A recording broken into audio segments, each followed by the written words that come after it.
leo tumefika hapa kukabidhi baadhi ya material na reference ambazo tulizitumia ambazo tuliona ni muhimu zikakaa mahali ambapo zitatumika kwa ajili ya kunufaisha wengine. Kwa hiyo vitabu tulivyowakilisha hapa leo ni zaidi ya vitabu 500 katika maeneo mbalimbali. Ambavyo ungesema ni kununua tu ingekuwa ni gharama kubwa sana. Lakini baada ya kutumia na kuona hatuna tena kazi navyo kwenye issue, tusiweke tu kama kuleta kwa chuo aweze kutumia kwa kufundisha watu. Kweli kwa sasa hivi lazima tukubali dunia inabadilika, na kubadilika huku kumekuwa na changamoto mbalimbali. Nyingine ni changamoto mpya kabisa. Kumekuwepo na wizi wa mitandaoni, kumekuwepo na wizi wa kutumia teknolojia inayokuwa, kwa sababu wataalamu wenye vipaji hivi ni wachache na sisi watumiaji ni kwamba hatuna utaalamu huo. Kwa hiyo baadhi ya vitu vilivyoandikwa kwenye vitabu hivi tulivyokabidhi na maeneo mbalimbali ambayo kwenye vitabu itaenda kuwasaidia askari polisi wetu walioko mafunzoni kuwa na uelewa na pale ikibidi kuwa mbele ya haya matukio, sababu matukio yanabadilika kila siku. Kwa hiyo kwa mfano uzi wa masuala ya kijinsia kwenye mitandao, umesikia mambo ya pedophilia inatokea, unyanyasaji wa kijinsia kwa watoto kwenye mitandao.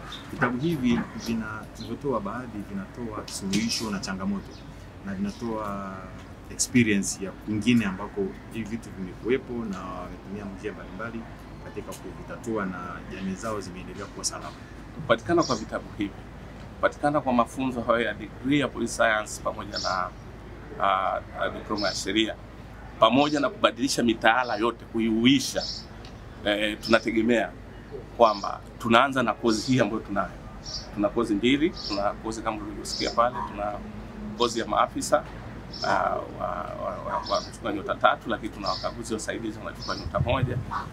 Mitaala hiyo tayari imeshaanza kutumika kuhakikisha kwamba changamoto ambazo ziko kule kwenye utendaji vituo na maeneo mengine, mikoa, wilaya na vituo, yanakwenda kupata majibu baada ya kuwapika hao maafisa tulionao, kuwapa maarifa ya kutosha ili weredi wakatende kwa kufuata kanuni, kwa kufuata kwanza maelekezo ya katiba, sheria, kanuni, miongozo na nyaraka zinazotolewa na Afande Inspector General.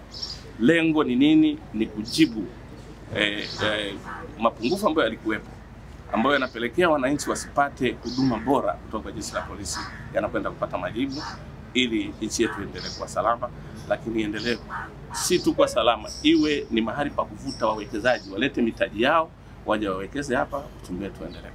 Kwa hiyo sasa, bila kuwa na mwongozo mzuri wa jinsi ya kusimamia mabadiliko ya taasisi na hata ya nchi, kidogo inakuwa ngumu. Afande Mwema kwa kitabu hiki ukikisoma amejikita sana katika kutoa mwongozo ni namna gani tuendelee kujenga jeshi imara, tasnia imara ya polisi. Na kule utaona amezungumzia mambo mazuri ambayo ni muhimu. Kwa mfano, umuhimu wa dhana nzima ya usalama katika kujenga uchumi na maendeleo endelevu ya wanadamu. Bila usalama, bila amani na utulivu, uchumi unakuwa mgumu. Tunamshukuru sana Afande Mkuu wa Jeshi la Polisi, Inspector General Kamili Swambura, kwa kuingia katika nafasi ya uongozi wake wa sasa, kubaini kwamba kweli kumbe tunataka tujifunze, tuweze kwenda na wakati. Na hatuwezi tukaweza kwenda kuyaona hayo bila kutengeneza miundombinu ya namna hiyo. Lakini pia tutakuwa na sisi tunafanya utafiti ndani ya jeshi la polisi, na pia tutakuwa tuko tayari kushirikiana na watu wengine wanaofanya utafiti ndani ya jeshi la polisi.